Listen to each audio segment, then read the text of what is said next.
All right. Hey there, everybody. Chris Franks with Texas West Capital coming at you live here a few minutes after 11 a.m. Central Standard Time on Friday, the September 1st, 2023. Just north of Houston, Texas here. Hopefully you guys are doing all right. We're going to talk about PCE today, which was released yesterday. Remember, that is the Fed's preferred inflation gauge, not CPI. And then, of course, we're going to talk about the jobs report, which was released this morning as well. So hopefully you guys are ready for that. We've also got Fibo with us. So he's going to show us our charts, give us a little magic. We're going to put pressure on him to be right, and that way, we can make sure that he does his best, so he's not hanging his head anywhere. Man, oh man. So here we are, guys. It's Friday, the 1st of September. We've got Labor Day holiday coming up this weekend, right? So 3-day holiday. Just a real quick heads up here. The TWC office will close a little bit early today, 3 p.m. Central Standard Time. We will reopen then again on Tuesday, September 5th at 8 a.m. and get it up and going. Now, we had some the other bit of news that's kind of important here is we had some ETFs that had to be, they had their deadlines that the SEC had to respond this weekend. And, so they all got, delayed. They all got pushed, kicked the can. It's what we expect, right? I mean, really, man, it would have been crazy had they approved one at least this week on the Friday prior to this holiday weekend. Because let me tell you guys, here's the way it works. Your big shops, your big banks, all these things. I mean, they're running basically skeleton crews, for lack of a better term, when you get these Fridays before these long weekends. So if they're not taking off for an extra down the weekend for like a 4-day weekend, then they're out by like noon usually today. Those that are in the office are not really working very hard. So, man, the chaos that probably would have ensued had they actually said, okay, yeah, let's approve it, would have been kind of funny, I think, there. But then we wouldn't have been able to enjoy the Labor Day holiday weekend, right? Everybody would have been positioning for Monday or for Tuesday. So, anyway, they all got pushed, and, including BlackRock. It is what it is. I think there are 45 days out now to the next required response by SEC. So, it is what it is, guys. I wouldn't, Fibbo feels the same way I do, and he'll be on here in a minute. But, again, guys, we don't really look at the news as reasons why we should be getting in or out. We just kind of watch the charts, and we look at what our levels are, for validation, invalidation, and, how we enter and exit. And we don't worry about it. The news is in the charts, guys. We may not always, as traders, be able to read it correctly. You can do that. I mean, I've been doing this for almost 30 years, right? I'm not going to get it right every time. And sometimes I'm a stretch where I'm going to get it wrong consistently. It's part of being human, guys. But it doesn't mean that the information isn't in there, right? We're human, emotions play in. Even if you've been doing this a long time, they still kind of push up there a bit, and you can always have that. So good to see you there, Andrew, Data, Soren, checking in from Copenhagen there. Diego, what's up, buddy? Sats is in here as well. He says, isn't it weird there was a huge sellout the day before those delay announcements, though? Someone front running? No, I think we just hit a level in the chart. We just hit that previous resistance, and the idea being that, if the news is in the charts, then, the idea is that they understand, the heavy selling there, that it's probably going to get delayed. And so then they, they sell into that strength up into it, right? So I don't know that I would really say that it's weird and front running or whatever. It's just, we hit a level, we hit the resistance, and we'll probably take a look at that here in a bit. But it is what it is, right? Let me see here. So we had the jobs report today, right? So we had a surprise the upside. So it says that the economy added about 187,000 jobs. And we were looking at, 170. So, surprise the upside. Here's the thing. I think it's been every month this year, there's been a downward revision. It's almost like they're saying, listen, we want to prove that White House policies are doing good. And look, the economy's robust. So here's the big number. And then, a month later, when nobody really cares about the previous number, they revise it down, right? But it's crazy. It's been revised down every single month this year. I believe it's been. So expectations this time around, look for it to be revised down come next month, right? What's interesting, unemployment's up from 3.5 to 3.8%. Payrolls growth, it says, was driven by healthcare and social assistance. So that added more than 97,000 jobs. If you include private education, some economists do that, it would have been an increase of more than 100,000. But basically, that was your big one. Okay, that was your big one there. Leisure and hospitality was second with 40,000. Construction with 22,000 was third. And so where were our big hits? Our big hits were information and transportation and warehousing, right? Unless you've been under a rock, you should expect that, we had the yellow trucking there. That was like, what, 30,000 jobs almost, something like that, 27,000. And then we have 15 plus thousand or so from the Screen Guild, and actors and all that kind of, they're on strike. So that was, I think it led to like $15,000 decline there. So, I mean, those were your two big pulls on the employment this time around, right? So, I guess it was almost 37,000 in trucking, which the Labor Department attributed to business closure. So again, probably looking at the whole yellow trucking thing that happened there. But here's the thing. Let me show you guys something here real quick. As far as this goes, let me see if I find the right chart here. Oh, where is it? There we go. So here is actually, this is the jobs growth, right? And so you had the big drop down here, with the COVID, right? You had the big drop, jobs out, boom, couldn't do work, right? Rallies back up. So look what's happened since this is June of 20. Look what's happened since. It's consistently down right now. You got a lot of people talking right now about, jobs are up, and so the economy, and then the same thing about inflation. We'll talk about that in a minute with the PCE, but it's up a little bit off last month. Oh my God, it's going to go back up. Well, no, you're traders. You know that nothing goes straight up and straight down, right? Well, I mean, that was pretty straight down and pretty straight up. But regardless, everything doesn't, right? And so what do we get here? So we had this drop back down in December of 20, and then the rally back up here to February 22. But this year, look what's happened. It's consistently heading lower here, right? Your job growth there is consistently headed lower. So, this is what we would expect. If we jump over and talk real quick here about the PCE, which was released yesterday. Remember, it's released at the end of the month. Let me get my numbers up here real quick. Let's see here. Oh, okay, yeah. So it was core PCE inflation was up 4.2% year over year.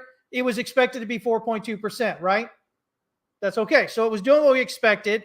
It's up slightly from 4.1%. Again, you can't expect it to go down every month as we go down, right? Headline PCE was up 3.3% year over year, which is what was expected. And that, last month it was for year over year was 3%. So again, we expected the bounce. We're getting that now. And now we'll see, if it keeps going up a little bit, and then you'll see if it keeps coming down after that. But we had that big drop last month. Remember, we had that big drop, from like 4+% down to 3%. So, you're going to get a little bounce, guys. What's interesting is when we look at consumer spending and income for July, so personal income was up 0.2%, which was a little bit less than the 0.3% expected. Prior month, it was 0.3%. So personal income is down slightly, but personal spending was expected to be 0.7%, and it actually came in at 0.8. And the prior month, it was 0.5. So income's down, spending's up, right? Real personal spending up 0.6% versus 0.4%, right? So what does this all tell you? Well, I think if I'm looking at that, I think we're probably saying that, it's kind of in line, right? With what, inflation is, with wages that are kind of falling off and whatnot. Spending stays strong like it is. This is what economists are talking about when they say, soft landing, right? This interplay between spending and wages and inflation, the way it is right now, is usually what we kind of get to when we're talking about soft landings, right? Or even no landing. So we'll see. I mean, it's how it starts. It's usually what we're talking about. But we'll see how it plays out overall. Really nothing surprising. I mean, yeah, a little upside to the jobs number, but again, guys, I wouldn't be so concerned about it 1 month, right? 1 month, right? Seth says people taking on debt. Yeah, again, increase spending, but decrease in wages, right? But the important thing here is that they're not. Well, I guess one way to look at it is that they're not as worried about the economy. Otherwise, they're slowing with spend, right? The other way to look at it is say, okay, well, everything's so expensive that they have to spend. But then there's that increase, right? Why are they increasing what they're spending? Prices are going down, right? So why is spending going up? You see what I'm saying? So we have to look at the fact that maybe the consumer isn't too worried about the economy at the moment. And so that's what we're kind of get there, right? Andrew says going into an election year, they need to show jobs are strong. Yeah, again, seems kind of weird that we keep getting all year long revised down every single time. Big surprise number revised down. Remember a few months ago, revised down huge, right? It was like 200,000 or 300,000 revised down. It was big. Bigly, as certain people would say, right? All right. Anyway, hey, listen, there's Fibo there. I just jumped him on without warning him. So I was hoping we could catch him with some weird expression on his face. How you doing, man? I'm just listening, having a good time. I'm doing all right. He's repping the Orioles. I don't know. Again, we got to talk about this, man. How are they doing this year? I've been an Orioles fan since I was like 6 years old because I was born in Baltimore. And I've been waiting years for this farm team to get going, and I'm having a good old time this year. That's all I have to say. Well, if you're a sports fan, man, that's what it's all about, right? You look for those years where you can finally be excited, especially if you haven't had much reason to in the past, right? And you're older like us or wiser like us, right? We use the term wise instead of older here. There we go. I like that. How are you feeling about your jobs and stuff, man? You got any thoughts on any of that? Yeah, I mean, you hit all the high points, so it's kind of hard to kind of jump in there and get anything kind of different. But one thing I did notice was, I think it was the past, going off memory here, 29 months, I think that jobs was over 200,000. And then the last 3 months have been under 200,000. Yeah. Each one of those times. So even though there's been a slight increase or a little bit of a surprise up on it, it's still not pretty when you're looking at it overall, when it comes to that, to the actual jobs number. So, we look for trends, right? Yeah. So that's a trend to me. And like what you've been saying, all these different adjustments they've been having, there's a trend there. Yeah. So as they keep adjusting lower and lower, and someone said about the election year, well, if it keeps going lower and lower, there's nowhere to go but up, right? So it'll all look really pretty when it comes to the next year, right? No, I'm just that's the thought anyway. Yeah, I'm just messing. But when it comes to like the inflation numbers and all of that, I think Wall Street and all the economists or whatever I think that they weren't surprised. I think it came in kind of what they were expecting. But really, there's not much really going on it. I mean, what does the Fed do? What do they do? Pause? I mean, right now it's looking like, when you look at the CME tracker, it's definitely a pause for the next, what is it, a couple weeks or whatever. Pause will be coming in. But when I kind of dig down deep into it a little bit, I still think that the main thing I think the Fed's probably concerned about the most is the payrolls rolling over too fast, I think. I think that becomes a main concern. And then when you look at it from a global basis, I think it's kind of weird. As the EU is still pretty hot out there right now. I think they'll be a little bit dovish relative to the US, but they could give us a kind of a crazy few months. I mean, we'll have to kind of see how that comes out. And then the question, I'm looking at it from a global perspective. Can the US tech, and I think some French luxury that's out there, can all of that, all those global indexes keep up on their own? I don't know. It's kind of a funny way of looking at it, but I'm just trying to look at some other things that are happening out there globally. But other than that, you hit all the main points. I don't have much different from what you said, and that's what I'm kind of looking at. See, this is why I keep bringing Fibo back, because he just agrees with me, and that's y'all always want to argue with me. He agrees with me, so yeah. I mean, nothing was out of the ordinary. Like nothing really popped out, and nothing was crazy. So really, it's what does the Fed do? What does the Fed do? I mean, right now it looks like a pause on the next report. So yeah. I mean, if we looked at Jackson Hole, we had Jerome Powell speaking over there. And, I still see people that want to say, oh, it was so hawkish. It was so hawkish. I don't know. I think it was really more neutral. He said what he always says. He's got to say it. We're going to keep on until it's done. But he said along the way, but, listen, we still don't know what the full effects are from all that heavy lifting we did back a year ago. It's just now starting to show itself. So we got to keep really looking as it comes in and kind of deciding along the way, and we've got to be careful. I mean, that's what I got out of it. And, it seems like everybody wants to be, oh, he was hawkish because he didn't say, oh, we're definitely, reversing or anything. But I kind of look at everything else he was saying in there. And a lot of it was, listen, yeah, of course, he's got to say we're going to keep going until, the job's done. But then he says, but, we don't know if the job's done yet. Maybe it's done. Maybe it's not. We have to watch the numbers coming in. We're cautious because of lagging effects that we don't know, especially the unprecedented rapid rise in interest rates that we did. Mm-hmm. And so I don't know. I look at that and, it was neutral, if anything else, I think. A bit more hawkish than I would have liked, but still really just neutral overall. So, we're coming up here. I just looked at the Fed. You were talking about it there a minute ago, the Fed Watch tool there, looking at it. It's like a 93% chance of a pause again this September meeting. And then what do we got coming out in November? Right now, they've got a 62% chance of, let me see here, of pause there again in November. Mm-hmm. And then, of course, running into December, things start leaning toward the pause to reversal, but still got a 59.8% chance of pause in December. So, and then, like I said, it could be a wild few months. We don't know yet. Right now, it seems it's all calm. It's the calm before the storm.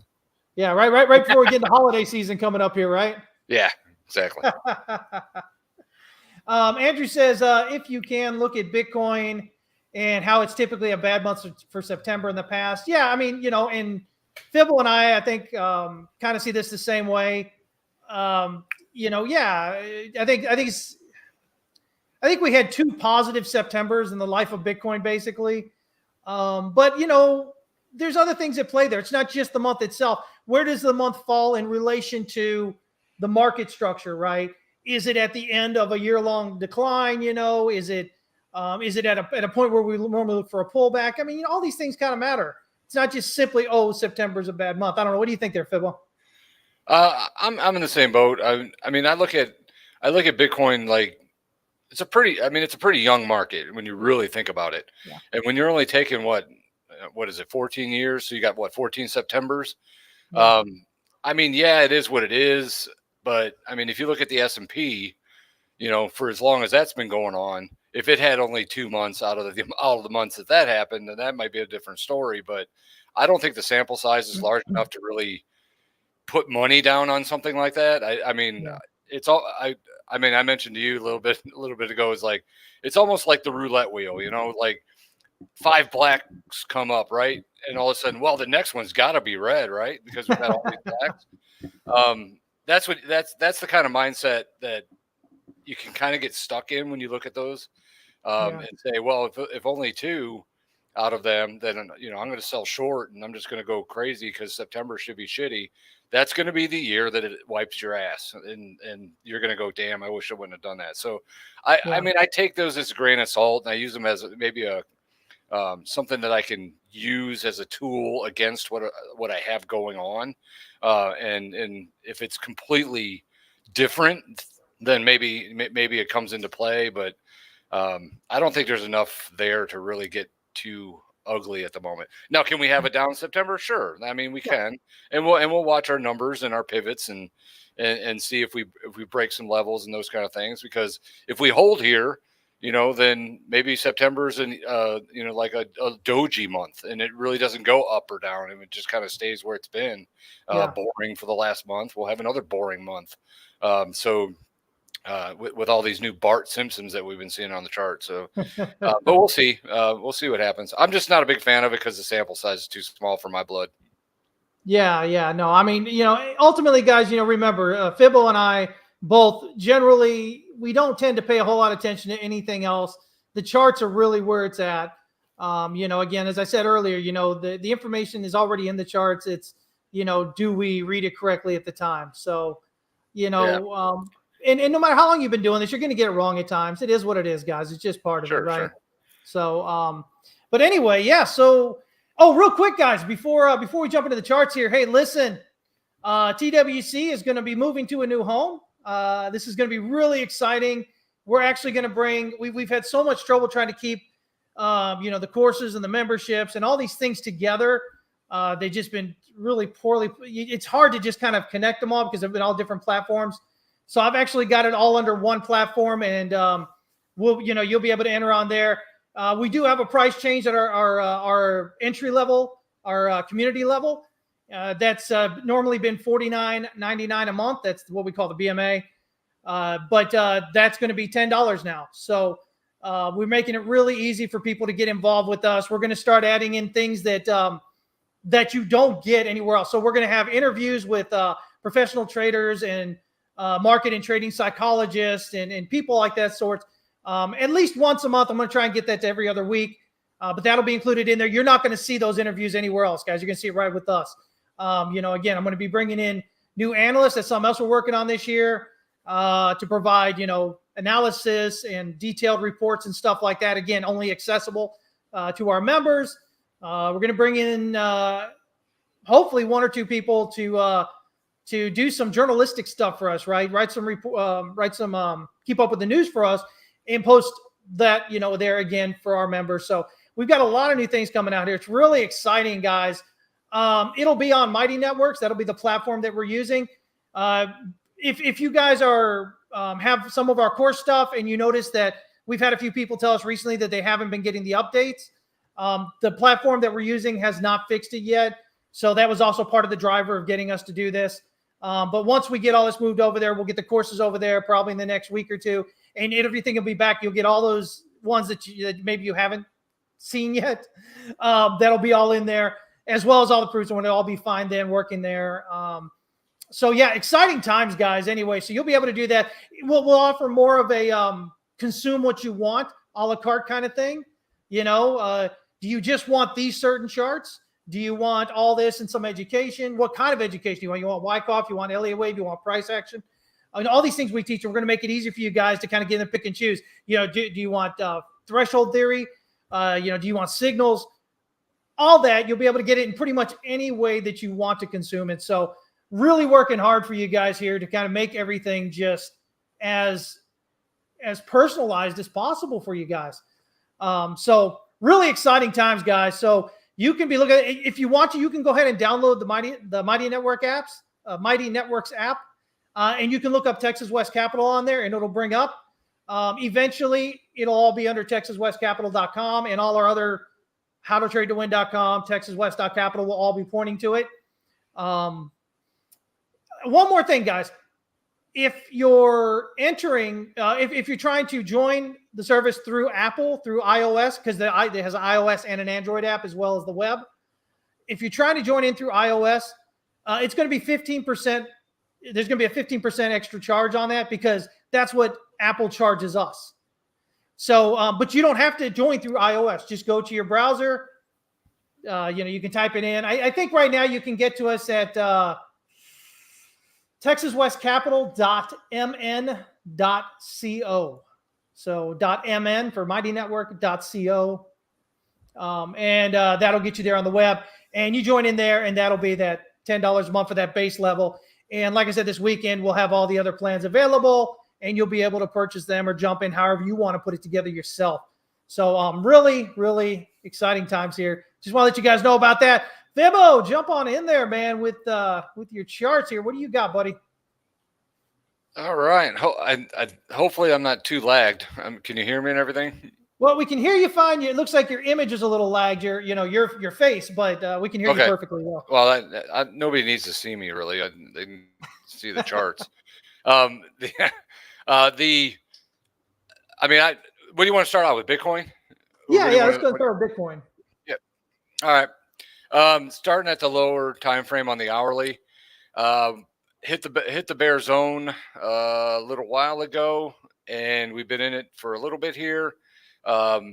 Increase of bearish momentum on the ADX gives us right now the fib extension target is marked kind of in this low, or maybe even this low over here. It's both inside this range between 25.1 and 25.4. That's kind of that next level to watch on the hourly to possibly get in as a long.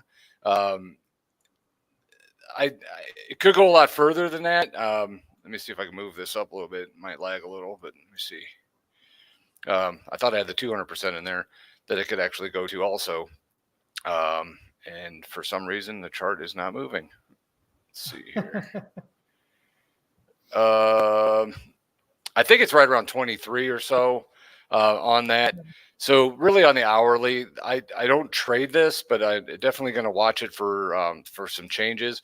One thing that we're starting to see a little bit is a slight divergence on the hourly here with that new low, and we get a little bit of bounce off of it here with the RSI. Little divergence for the bulls, but maybe a little sign of hopium. But the momentum for the bears is still pretty good. So there could be some more downside on this market for sure. So you do want to kind of keep your mind on that for a little bit. See if I can switch over to the 4 hour. And for some reason, why does this do this every freaking time? I was having a little trouble with it earlier today as well, and yesterday even. And I do calls all over the world all day long, and I don't have any problems. And then it's because maybe the crypto world is trying to get at us. There we go. It's Biden. That's what it is. It's Gary Gensler. Well, it's popped up on my end. There it is. So looking at the 4 hour, this is something that I was long. I actually went into the bear zone and took a little bit of a loss. Plan is take small losses, larger gains on the trend. So sometimes you'll get that with swing trading, but we did take a little bit of a loss on BTC and ETH. But I did have a really good profit on SPY. So I went ahead and took some of that to offset it for my monthly numbers. But we're in a new month now. So let's see how we can do for September. What happened to my chart? Just popped off. I can't see anything. Mark's saying it's the combined trillion tabs, he says. Yeah, I guess. I only have maybe 20 open. That's not terrible. It's nothing, right? Yeah, I lost my screen. You know what you can do? You can jump up there at the top there where the three dots are up near the top left, and go into settings, and then go to service and click on the clear cache. And then it'll clear it up and restart it. That might be what it is. Yeah, maybe. Well, it popped back up, so let's just go with it for now. So we don't mess with it anymore. Went into the bear zone here, working our way down. This dotted line here is a key threshold level from the past. I'd scroll over, but it would probably take 30 minutes to do it. So we don't need to scroll over and look at it. But this was a really key level on one of my fib levels that. What price was that? Is key. It is at 25.20. Let me see. No, 25.740.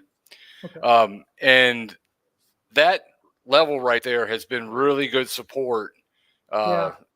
For a while. And yeah, we wicked down there again, but we're still holding that level. So for me and my stuff, that is a very supportive level. Now, again, I'm not going to buy it just yet because the daily is still in the bear zone also. Yeah. If the daily was in the bull zone, then I would be buying this dip. But given that the daily is still in the bear zone, there's still downside risk that I don't want to put any more exposure out into the market just yet. Because I still think there's could be some downside on this. The fib extension level is that previous low at 25.2. So that which is inside the fib extension that I have at 25 and 25.3. So that fib extension level would be that first level that I could consider doing a buy. I don't have an order in there. I want to see how the market reacts once it gets down to that level. If we start to get a lot more increase in in momentum to the downside. I'll wait for the full target all the way down to the 200%, which is right around 23.7. And that would be the area that I would be looking to get some purchases in to go back long along the market in a bearish zone that I follow. And another couple things, the trend-based extension off of this latest move, the 61.8% level is at 25.6, which is really close to my 25.7, which is right at my historical fib level. So all of that is really key support.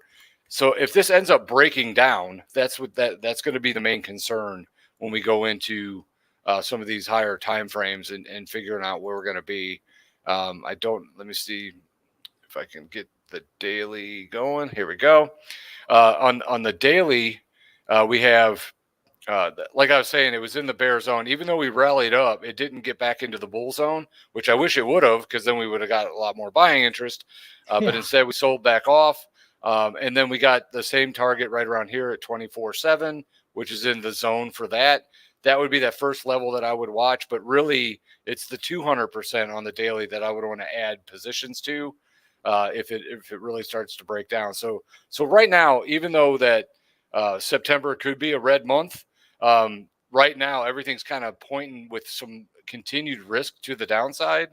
But overall, the long-term trend is still bullish, according to my to what I look at on my threshold. So when you look at it over on the weekly, and hopefully the weekly will pop up here, the key level that I'm watching here is, and we're still in the bull zone. If it doesn't pop up down there, there it is.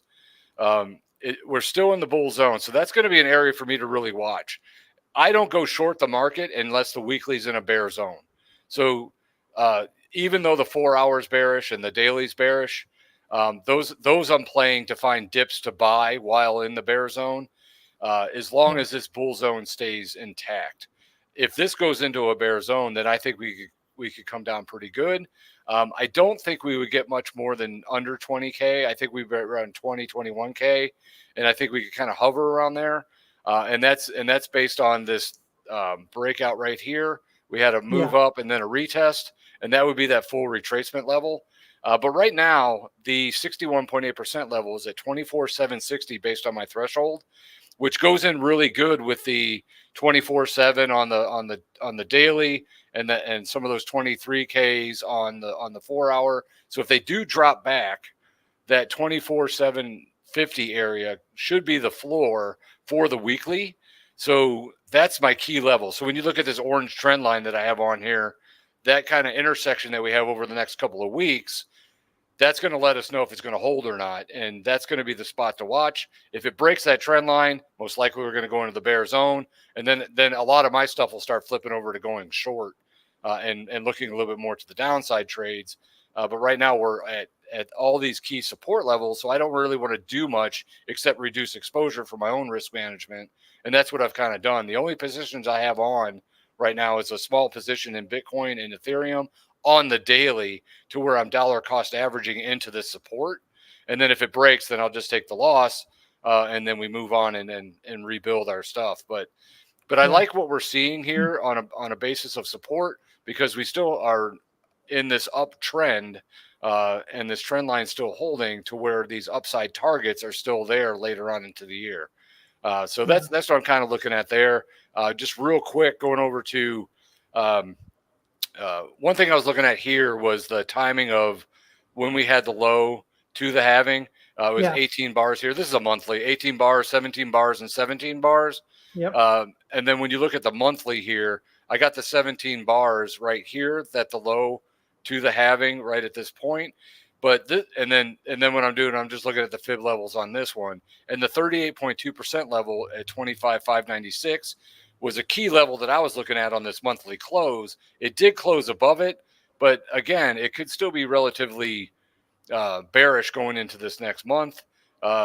The sine wave is on the month that we're in, so we could see a down month in this September based on the these little cycles that we look at.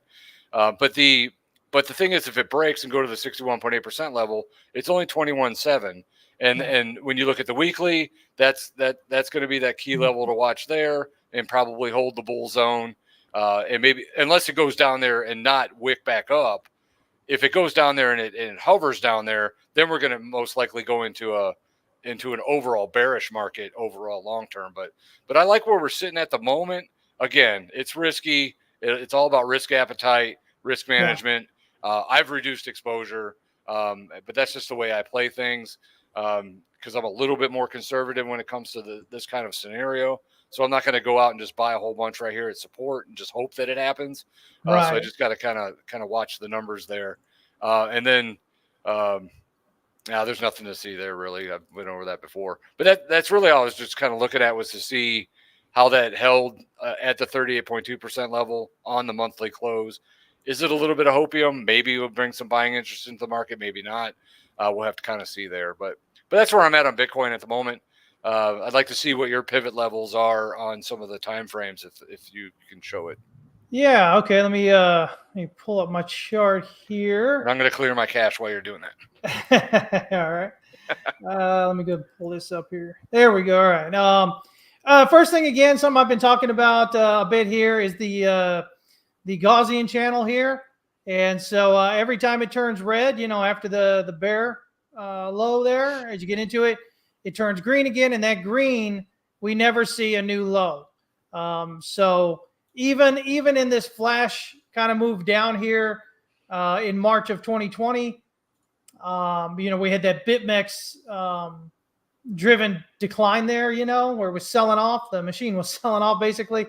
Even then, it still didn't break down below the swing low. And so we do have the green here. So, again, does it guarantee that it won't do it this time? No, there are no guarantees other than you're going to lose money at times as a trader. But, every single time it's done it in the past, the entire history of Bitcoin, the bottom's been in. So, yeah, we might get a bit of a pullback. Everybody freaks out. Top has to go lower.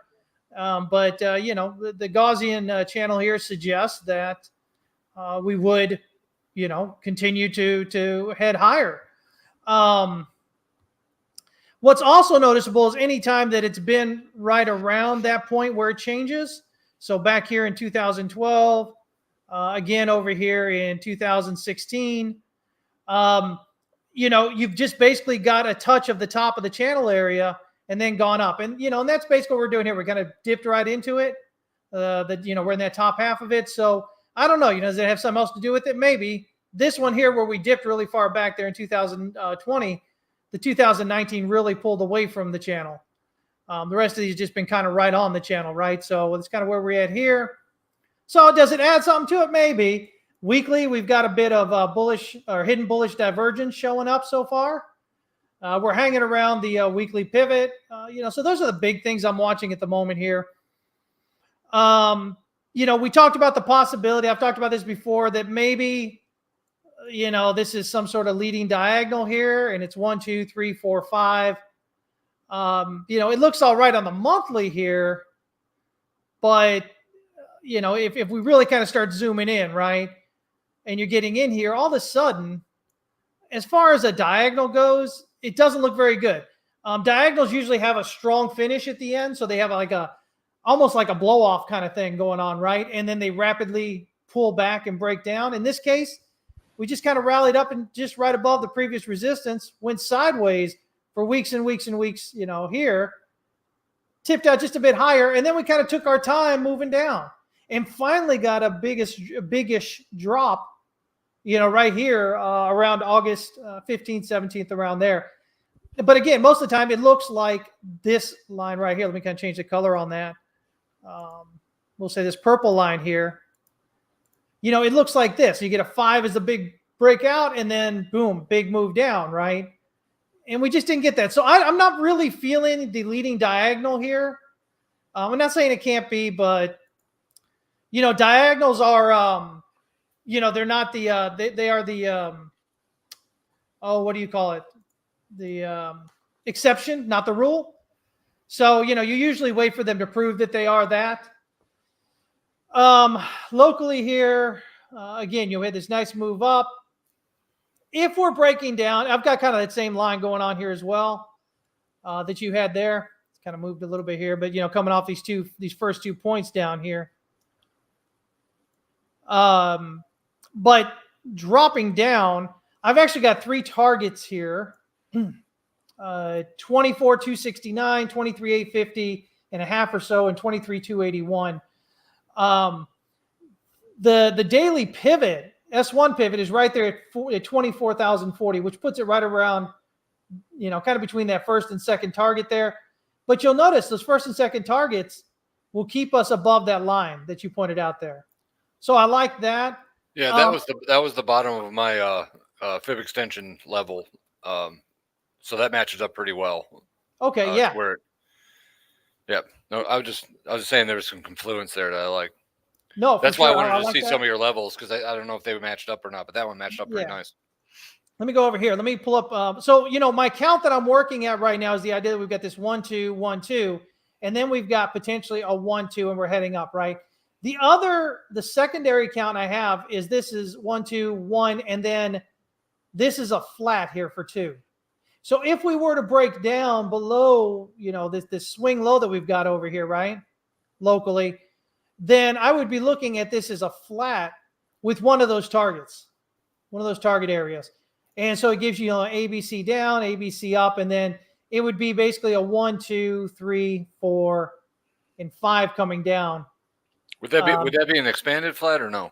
Yeah, expanded flat, exactly. You've got wave B breaking out above where wave A begins. Then wave C would be 5 waves down below, where wave A finished.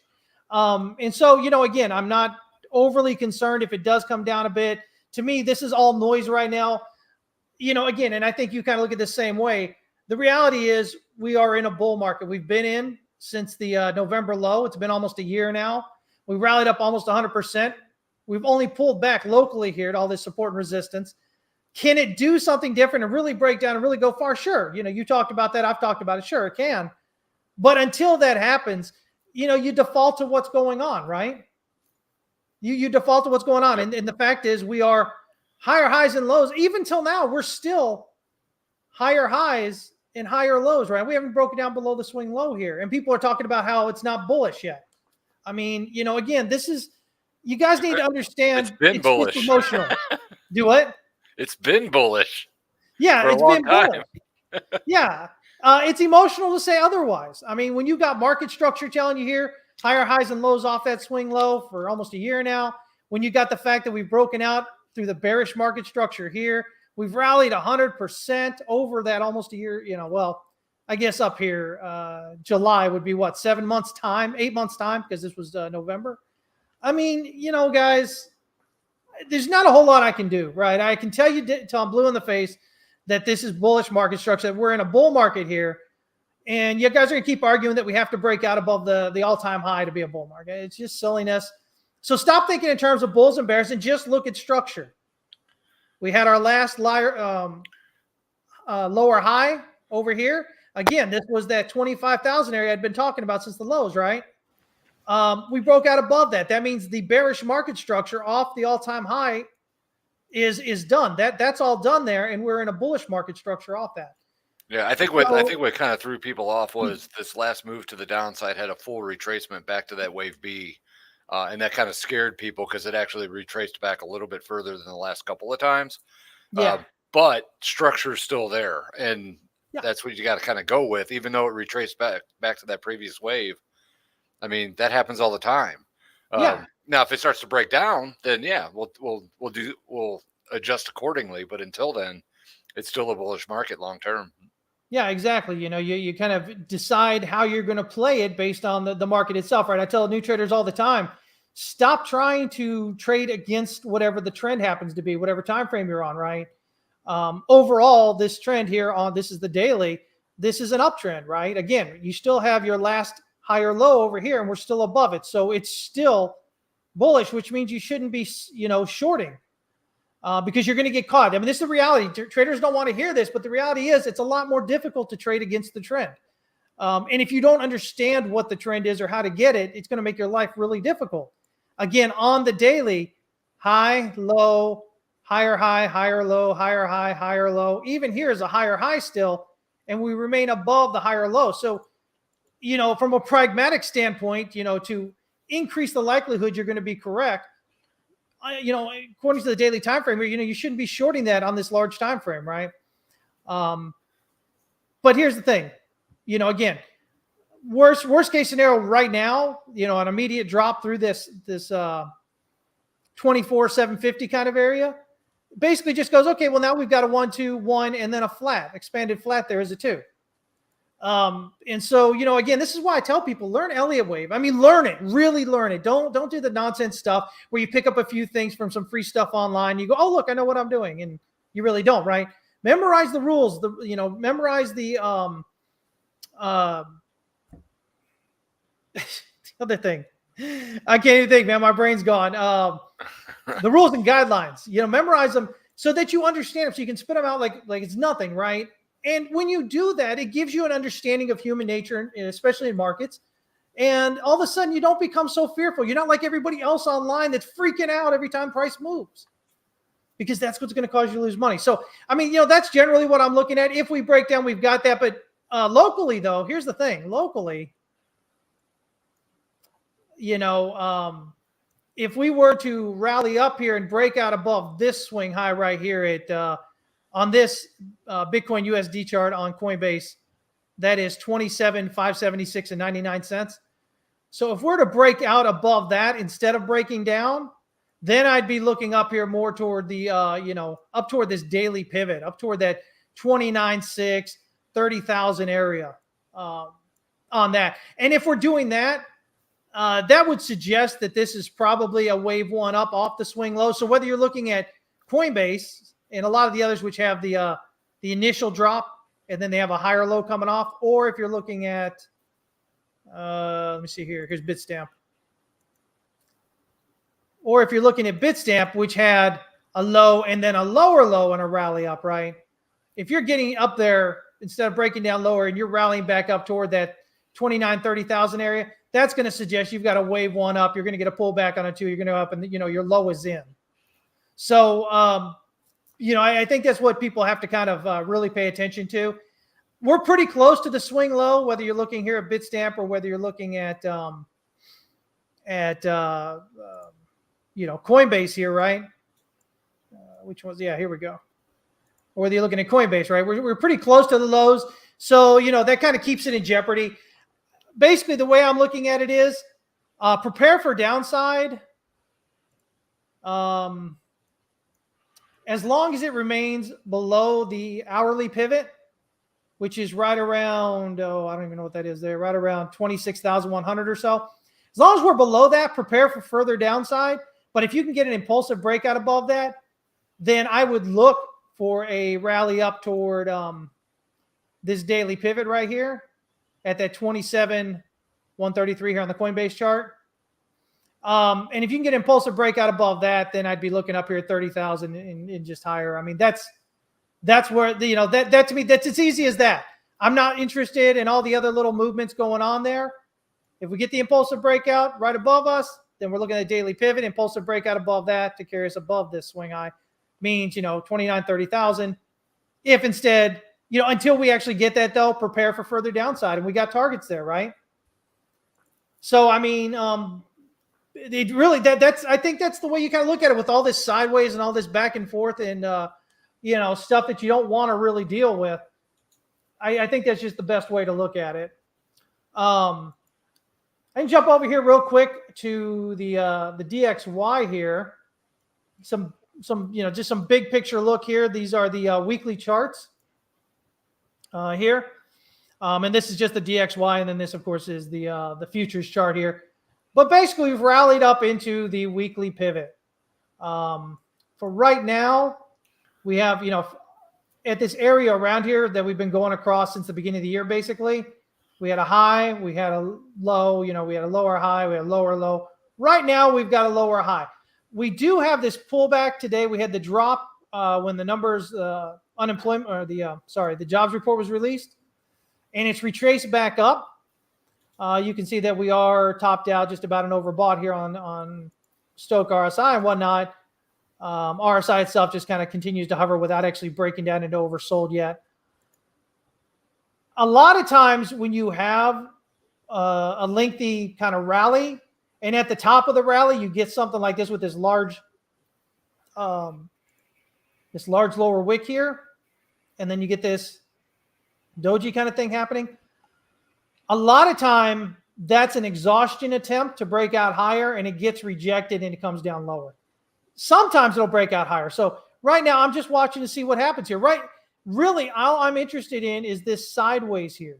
So while we remain below this 105,870 swing high, I mean, to me, I'm not even worried about further upside. But worst case scenario, as we see on this kind of count that I've got over here, right? I mean, basically, it's one.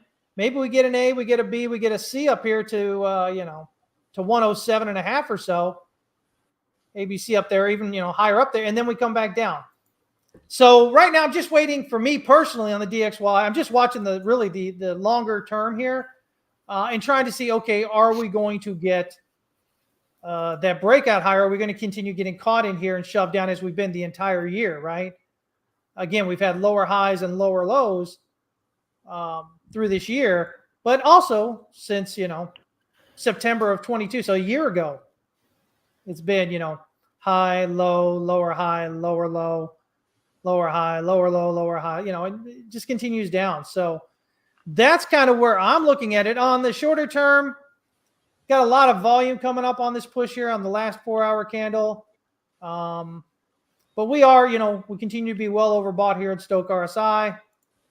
RSI is nearing the top here, but, do we end up getting, well, no, that won't be a swing high there.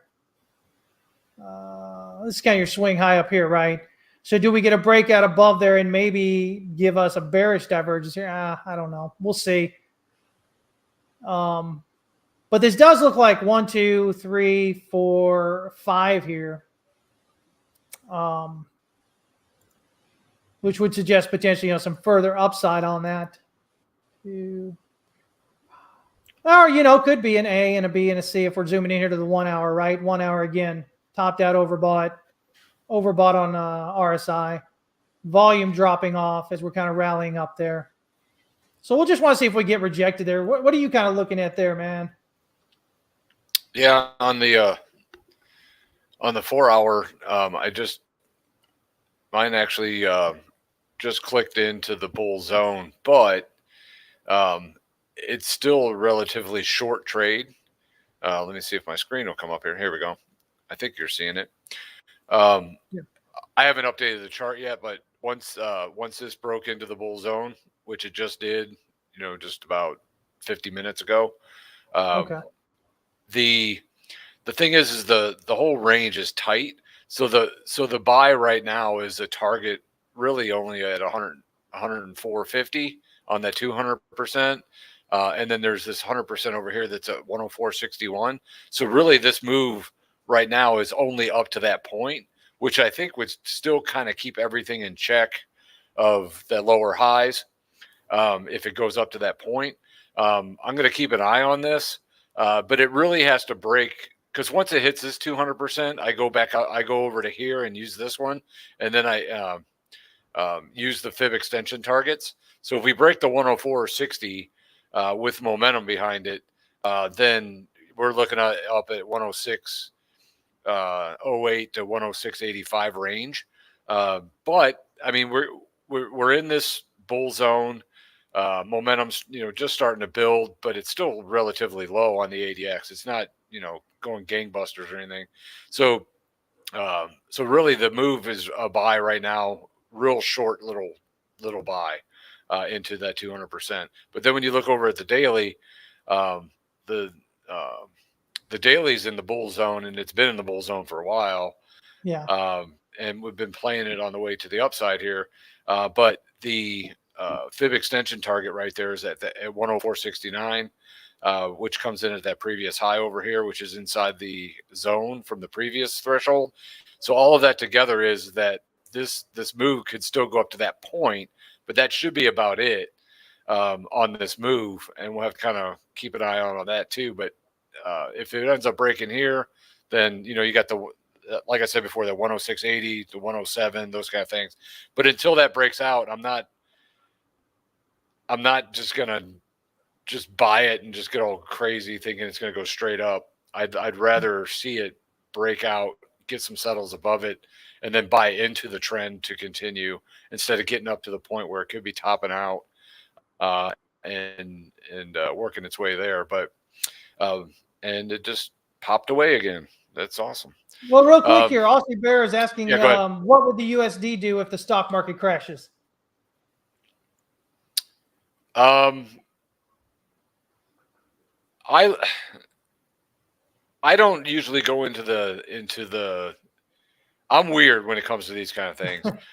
I actually look at every market separately in its own world. I don't look at if one's going one way, the other one's going the other. It's a little bit more work, but I like to keep things separate. Now, there is intermarket analysis and all of that, and there's going to be experts in that better than me. So I actually look at both of them separately because they could be going together. They could be going against each other. Like you said, it all depends on what's happening at this point in time. So I look at them as separate markets. Now, it's probably not the smartest thing in the world, but it's worked for me in the past. So I kind of keep them separate. So I really don't know what the USD would do when the stock market goes down, but the charts would tell me individually of what's happening in each one of those. That's the way I do it. Yeah, you might have a different answer, but that's the way I kind of approach it. I mean, generally, I look at them all separately as well. One thing I try and teach people is that, just because the USD is doing one thing or another doesn't mean something else has to do something, right? Or that it has to do it right at that time. Yeah. Yeah. So if you actually look, Aussie Bear, if you actually look historically, zoom out to larger time frames, what you'll notice, there are times where the dollar rallies and the stock market rallies, and bond yields do something different, right, than what you would normally expect, right? There are these periods at which they all kind of move at the same time and move in the same direction. The best way to just kind of understand the dollar, I think, is as a general proxy for risk on, risk off. If you're going to use it, I think that's the way you look at it. And so if on the on the larger time frames, if the dominant trend is up, then the market is risk off. If the dominant trend of the dollar is down, then the market's risk on. And why is that? Because the idea is that the world still, views the USD as the safety, right? So when things start popping off and getting weird, people want to get in the USD because the US tends to, unfortunately, it has things like, the USD is the world's reserve currency. We've got the military that we do, and unfortunately, we've got boots on every freaking recognized country in the world. And so these things make it feel safe, and our economy generally holds up better than most, right? And so, over time, right? And so the USD is considered a safe haven. So when things get kind of crazy, everything goes risk off. People, kind of jump into the dollar. And so when the dollar's actually going down and people are leaving the dollar, generally it's because they feel there's a risk on environment. They can put their money into riskier investments and trades. So, that would be the way that I would look at it overall. But don't assume that just because the dollar turns, today, that all of a sudden the other markets have to turn as well, the opposite direction or something. Best way of using it, again, is just a general proxy. So zoom out to larger time frames and just kind of whatever that dominant trend is in the dollar, you can maybe use that to understand the dominant trend, on risk on or risk off assets. So yeah, well, what I'm hoping will happen is that the stock market goes up along with the dollar because I actually just bought the S&P because it hit my target. So as you can see on the chart here for the S&P, it came down and hit the shallow fib right here. So it triggered a buy for me since we're in the bull zone. Momentum is still pretty decent for the bulls. So I actually bought back into the market. I've already traded it once. So I actually rebought at 45.12 is where my order was, which was just right above the shallow fib here at 45.11.25. I just rounded it up. So I'm filled there. So I want it to go up. How's that answer? No, but then my next target is this fib extension target at 45.83. I actually have an order in at 45.80 just to have it in there at the moment, just to have something on the upside. So I think right now with being in the bull zone on the 4 hour I am buying into this. I can see another little move up to this fib extension target where I'll take profit, and then we'll kind of see where it's at from there. But yeah, I mean, we'll have to see what it does. So with the dollar 4 hour going bull, but not like crazy bull, but enough to where you get a little bit more action on it. And then the S&P is actually starting to get a little bit of a bounce off of this shallow fib. Maybe it'll work together. Maybe it won't. But like I said, I look at them separately. And right now they're both kind of working together. So, I mean, I'd be playing them separately, but right now I'd be playing them both long at the moment with short, the S&P is not really short. That's a pretty good move for the S&P, but Yeah. But it is a move that I'm going to look forward to see if that happens. And I don't have the daily on here, but the daily was also bullish going into some of those previous highs also. But that's what I'm looking at on that. So yep, I just bought the S&P. At least, I mean, I had the order in, so it should be filled. Yeah, it should be, right? Yeah, exactly. I'll be calling my broker after we get off of here, or my buddy. Yeah, man. I mean, again, I'm looking kind of that same idea. For me, I've got this count on here. Again, the indexes that I've looked at, basically, they're all basically looking ABCs here. They all needed to get above that last year's mid-August swing high, which they've done. You can see that we actually gapped up on the S&P minis here. And so we rallied locally here, right? I've got this as a 1, 1, and then a flat as a 2, and then 1, 2 going up. And you'll notice that swing high there actually was the just beyond the 1618 here of this, right? So I'm kind of looking at this right now as 3, and then that pullback actually hit just around the 38.2, which is also, again, that last year's mid-August swing high.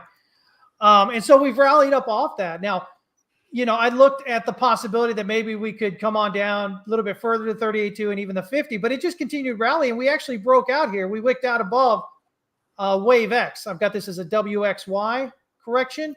And so if my count's correct, then breaking out above wave X suggests that wave 4 is complete. Now, what does that mean? So I don't want you guys to think it can't go lower. And what do I mean by that? Well, this WXY is a 3-wave move down. Because we broke out above that second wave, it locks that in as a 3-wave move. And a 3-wave move is corrective. Okay, guys? So in Elliott wave, that's corrective. Now, what does this mean? This means either wave 4 is done and we're rallying up to wave 5 of 3, which I have a target at 48.1175. But it could also mean one of 2 other things. One is that this is a 3-wave move down, and then we get a 3-wave move up, but it has to retrace at least 90%. Okay? We have to retrace at least 90%. We got to get up above 46.08. And if we can do that in 3 waves, then we've got 3 waves down, 3 waves up, and it starts to look like a flat. So we'll get an A, we'll get a B, and then we'll look for a breakdown probably toward this 43.28.5 or even 41.25. But it's just completing the overall corrective structure here, right? The other possibility is that we've got a triangle forming here. And so 3 waves down is A. And triangles are, A, B, C, D, E. So there are 5 waves. So you go like 3 down is A. You'll get 3 up is B. 3 down is C. 3 up is E. 3 down is D. To finish that sideways as a triangle, and then you'd break out. So if we get the triangle, or if the bottom is definitely in here and 4 is done, the target is 48.1175 for me. If we, kind of rally up 90% or a little bit more, the odds are we'll pull back down toward this swing low area, and the target will be a little bit higher when that's done. But nonetheless, it looks like we've got wave 4 potentially done or in the processes of doing some complex correction. And so I'm not looking for some kind of like big move down, 4,000 or 3,500 or anything like that right now. It doesn't make any sense with the current count on there. And of course, this is the daily time frame. It's bigger here, bigger time frame we're looking at. But yeah, guys, I mean, I don't see a reason to get too uber bearish or whatever. Here's your weekly. Notice Stoke RSI on the weekly here dipped down and oversold. It's curling back up, threatening to cross out back and break out above oversold there. The weekly RSI pulled back to, mid-range. It's curled back up, wants to cross, above the SMA. Got good movement here. So, I mean, the weekly's really setting up to continue that move up. Yeah, that's a pretty chart. I mean, for Elliott Wave, that's a pretty chart. Oh yeah, it's clean. Yeah, I mean, it's just clean. So clean. Coming off there, and so yeah, man. Again, getting that impulsive break. I heard that breakaway gap through that important swing there, and then coming back and kind of just retesting that area and rallying back up. I mean, that's solid. That's the kind of thing you guys want to see when you're a bit bullish. But just, again, understand that 3 waves down and breaking back out says, okay, this is going to be corrective and most likely should continue up from where we're at. But, if it does print a flat, we could see a return to the swing low area down here, a little bit lower, and then go up. And it would still be corrective, though, in that range. So lower time frames, like Fibbo was talking about his targets, their lower time frame. You might want to watch those if you're not into this larger time frame. Look here. Yeah, I'm just hoping 45.12 goes up to 45.83, and then when it comes back, I'll have a new shallow fib and I'll buy more with a target of 46.85. If it gets up there and comes back to the shallow fib, I'll buy it again and get up to what was yours, 48 something? 48.11, yeah, 3/4. Yeah, 48.11. So it would be a nice little stair step on the way up if it all hit nice, which it could. I mean, it's looking pretty on the structure, so it definitely could do that. Oh yeah, and of course that target area is just beyond or just at that all-time high.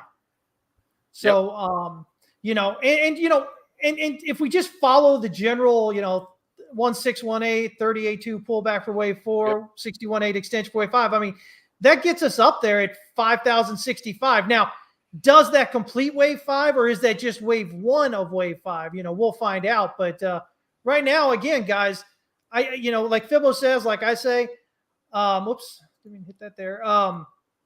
Trade the charts, guys. This thing has been going up since, what is this, October here? Same as Bitcoin, going up since November.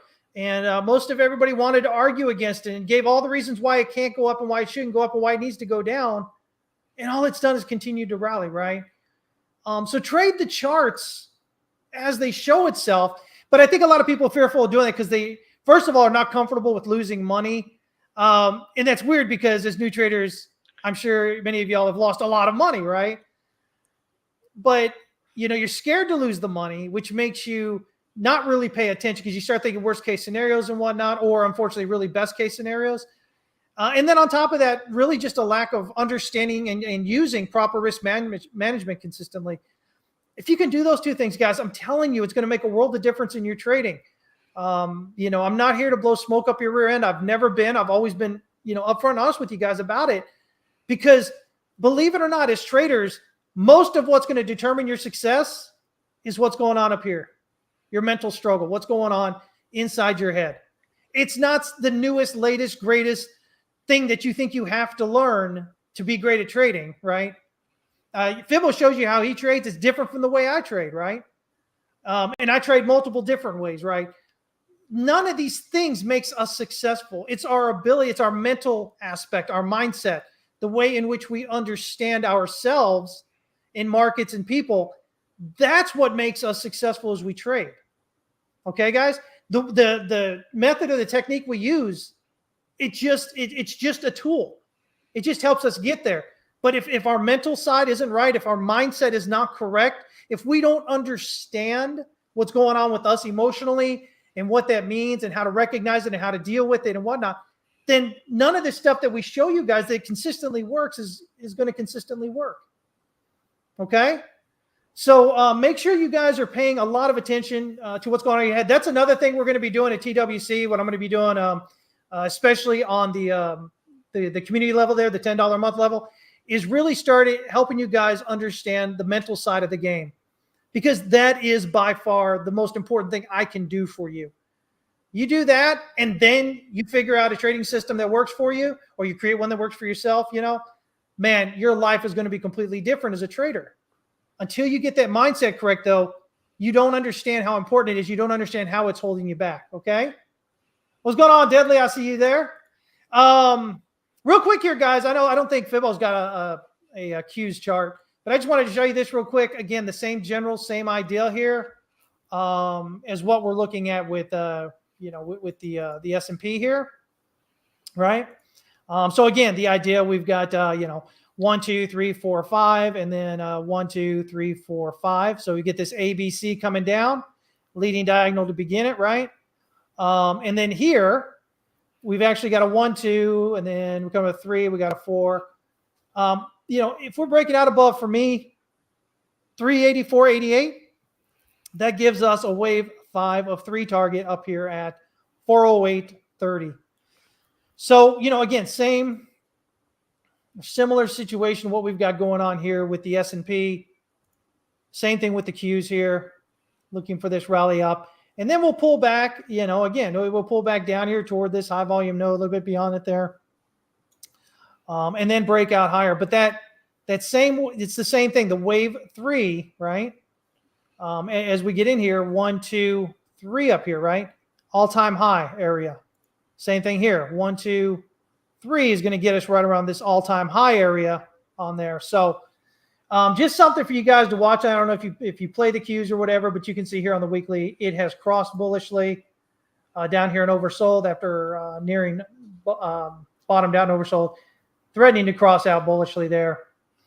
We are above the weekly pivot. Rallied up into it, came back, broke out, retested, rallied up to the R1, retested, heading up. I mean, this is solid bullish movement here, guys.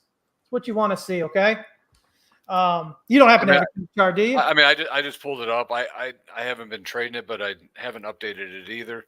Okay. But as you can see, it went into the bull zone here, but I haven't updated it yet. So you would have been buying right around 375 or so.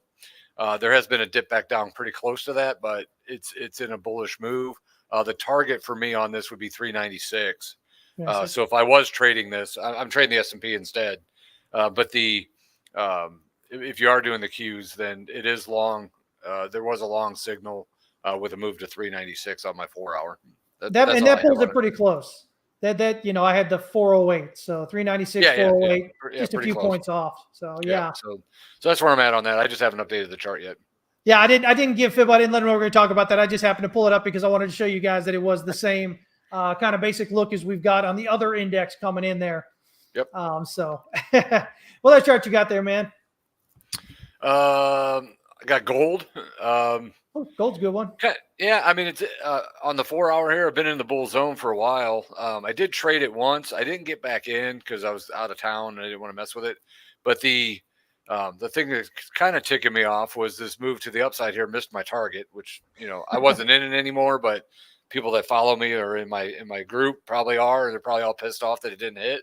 But I mean, it is what it is. How far did you miss it? Yeah, but now it's getting down to the point. If it gets back down to the shallow fib while in the bull zone, you're going to add longs to it with the next target to the upside. So if you are long in here, you would have been long. You would have taken profit. You probably would have gotten long again and missed it. But if you do buy back in, this target remains. But if you do add more positions on the dip down here, then 2000 to 2010, which is going to be pretty close to this previous high. So it's going to be right around in this range. Would be the next target to the upside. So right now everything's still relatively bullish on gold. I like the little stair steps that we're seeing here. Yeah. If it holds this shallow fib, stays in the bull zone, then I wouldn't be surprised for a move back up to that 2000 range up in here. And then silver is the same kind of look. And again, it missed the target. Sometimes that happens. Everything's not perfect. Yeah. But it missed the targets coming back down. So again, we're still in the bull zone. It's going to get close to this shallow fib, and that's going to be a buy. And then the support on here, if the bull zone holds, then fib target, and then working up to the next one. Fib target's at right now. If you're long, it's 25.58 is the next target, and then the target after that's like 27.40 on that. So yeah, gold and silver both have similar patterns at the moment, with dipping into a support at the shallow fib, what I call the shallow fib. So that's what I'm looking at there. And then the last one was Nvidia, but we can talk about that if you had something to talk about with that. Okay, yeah. I mean, I'll just pull up here real quick. My counts that I've got going on here. if we're looking at the daily here, I'm kind of looking at this as is this silver? I'm sorry, the silver right over there we go. Okay. This is silver. Okay. And yeah, so if I'm looking at this, we've rallied. I mean, we've done well. We rallied right up to this previous kind of swing high area. I've got that as a 1-2. This is finishing out probably a 1-2 of 3. So wave 3 is probably going to overextend higher once this is done. I could see this popping. You were talking about it popping up higher, and I can see that as well. I can see it maybe popping out a bit higher here. Maybe 20, 25, 95, 26 area. Yeah, that would be my first target. And then the next one was at 2740, which I think is the end of your wave 3 in the parentheses there. 2765. Yeah, pretty close to it. Yeah, pretty close to it. Yeah. Yeah. So, I mean, I could definitely see this move up toward that 26 area. The idea being maybe this is a 1-2, this is all interior, this is a 3 and a 4, so it might pull back a little bit more, and then it gives us that 5th wave push up there. But again, if we're doing that, I mean, it could go further. yeah. I mean, if we're getting 26 up there, I mean, again, that gives us this 1 and then a 2 pulls us back down here to around 24, 20 or so. And then all of a sudden, wave 3 overextends this wave parentheses 3. Overextends up here to around 3179 even. Mm-hmm. How far would that be? Let me just see this real quick because this was a deep wave 2 pullback, almost took it out. If this account is correct, but yeah, that gets us right above the 2618 extension. So I mean, yeah, it makes a lot of sense if we were to do that. And why might that happen? Again, we've got this this big kind of descending resistance here. So why would wave 3 overextend? Well, because we get a big push through this resistance. Let me kind of zoom out a bit more here. You see that resistance is this whole local area here. And of course, you can pull the resistance from the all-time high up here back in April 11th. And it's that same kind of area right there, right? So if we're breaking out through that, we should expect an impulsive breakout above that. So it'll give you an overextension on that wave 3. Yep, and that wave 3 right there would be where my sell target is, and then coming back, the shallow fib should probably be pretty close to where that trend line is on a throwback to that line. Yeah, and then that buying interest will come back in pretty strong for all the people that missed it the first time. Exactly. And then everybody else buying too, and then it gets overextended. Yeah. So yeah, it definitely could happen. Yeah, I mean, if we're looking at this, I've got 5 waves up off the top, gives us 1-2 here. And that, minimum expected wave 3, this large off this, what is this? This August 22 swing low. That gives us minimum expected wave 3 target up there. Bigger term picture here, 3692, right? Yep. So again, if this one's hitting that overextension at 31 and some change, or even a bit higher, that I mean, that makes a lot of sense of getting that wave 3 up there at 3692 at least. And your pullback, your wave 4 pullback, still finding 31 and change, and so remaining above the resistance here, basically above the horizontal resistance, and that just kind of really just leads it to go off. And I think at that point, I think the market becomes really, really risk on once we get this breakout. I think we can watch that, and we'll see that the markets across the board will be really risk on when we break out of that. Makes sense. So I've got that, and then I've got gold here. Again, same idea. We got this 1 and this 2, and then locally here we've got a 1 and a 2, looking to break out higher. This wave 2 had pulled back 50%, so I'm feeling pretty good about that. And so of course we want to see this thing kind of continue to break out higher here, but if this count is correct, this 1-2 here, that's going to give us a wave 3. Minimum expected up here, 2659. Minimum expected wave 5 at 2838. All-time high, again, sitting right up here. Where was it? It was this 28, what was it, 86, 2086 or so? Something like that. Get the weekly in here, a little bit easier. Right here, 2078.80. Okay. I'm at basically 2051, so I'm a little off, but pretty close, I guess. Well, 2089 here is that all-time high. So. Oh, okay. But But again, the idea that we're kind of, silver takes off. I think silver will lead. I'm going to tell you this. Silver is so far behind gold right now that I think if we can get that breakout on silver, I think it takes over gold's movement. I think silver really is, if you're going to choose between the two, I think that's where you probably put it to get faster returns, bigger returns. But, again, gold's going to do this.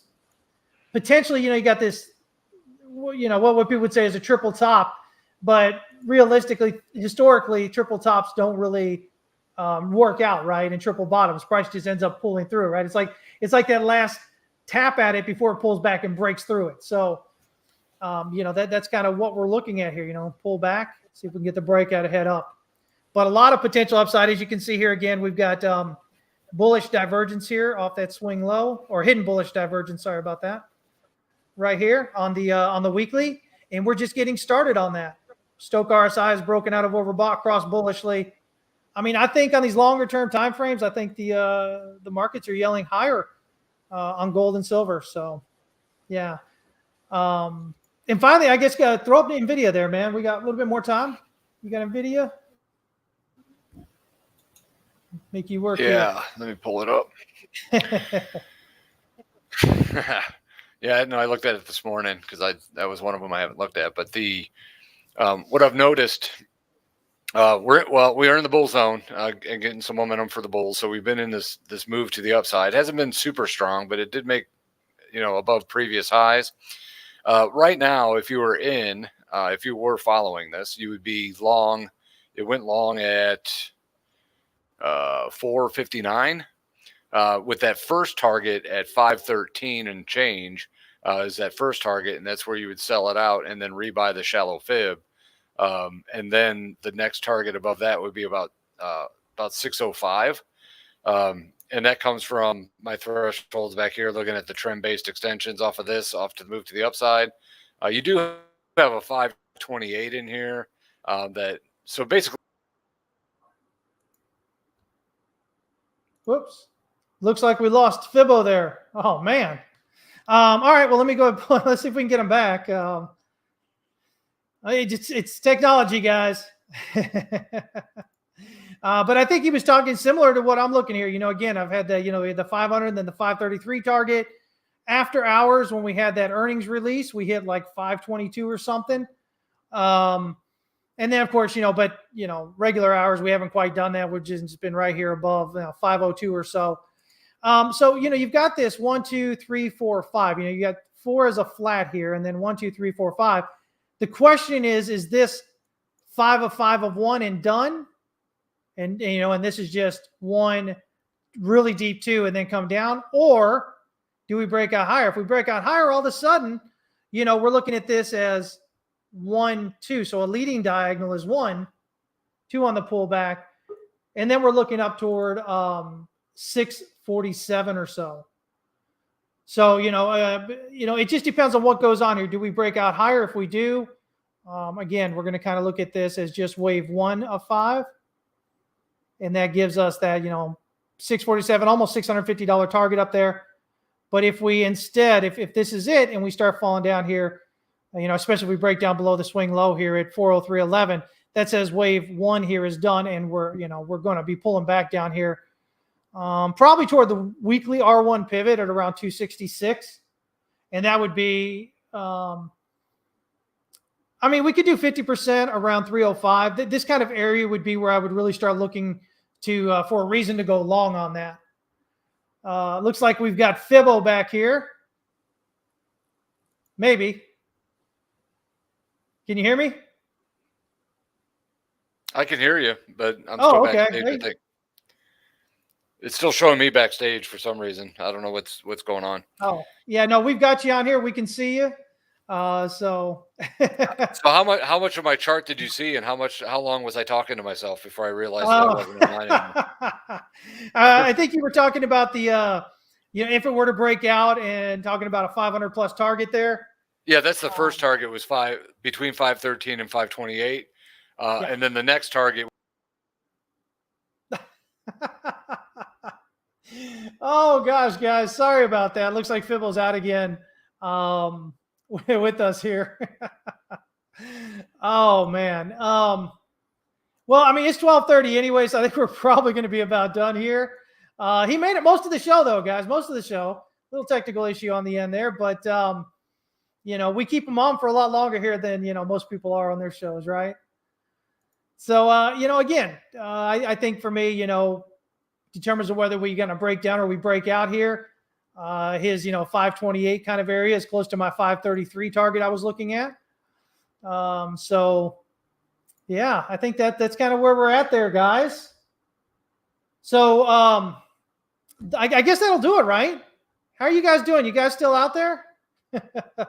Make sure you like the stream, follow us, subscribe to the channel, depending on where you're following us. We're live streaming on YouTube, Twitch, Twitter, Facebook, Twitter, X, whatever it's called, all those kind of things, right? But anyway, and again, you are going to be able, we got the new home of Texas West Capital that we've put together, and we'll be moving our members over there this weekend. And if you'd like to join us over there, you can get in on our base level. Again, usually it was $49.99. Now we've got it around $10, just to kind of give you guys more access to what we do. We'll have monthly interviews with professional traders and psychologists and stuff like that for you guys. Just a whole bunch of stuff that we'll be adding in there. So, man, oh man, for $10, jump on over on it, okay? Right now, you can get over there. You can get us at TexasWestCapital.m, as in, I don't know, as in Mike, and as in nope. So, Mighty Networks, right? mn.co. One more time, guys, as far as that goes, remember, we're going to be available on iOS and Android. If you join, you can join us through the web or through Android for those price. If you join us through iOS app, it'll be the prices will be 15% higher because that's what Apple charges us. And so, but you don't have to join through iOS. Go to your browser there, just Safari browser there, and type in TexasWestCapital.mn.co. And as of sometime next week, you'll be able to get us at TexasWestCapital.com straight through there.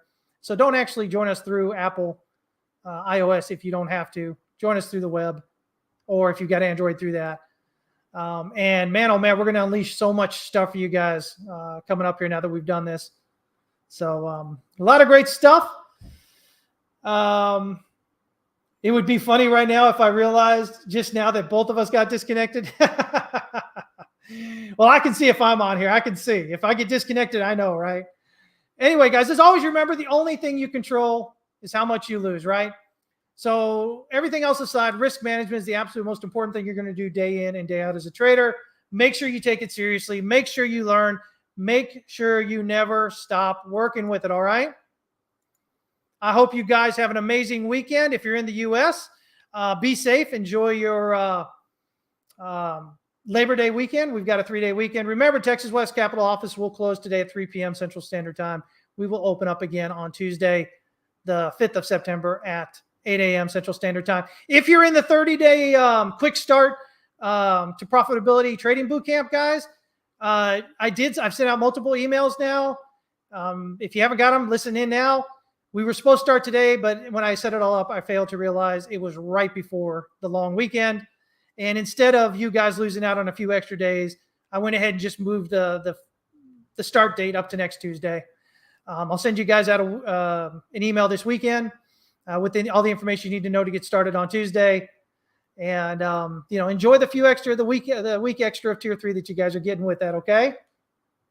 All right, you guys have an amazing weekend. And if you're in our mentor program, I'll see you guys in about an hour for our Friday mentor session. Everybody else I'll see there on Discord. And y'all take care, okay? Be safe out there.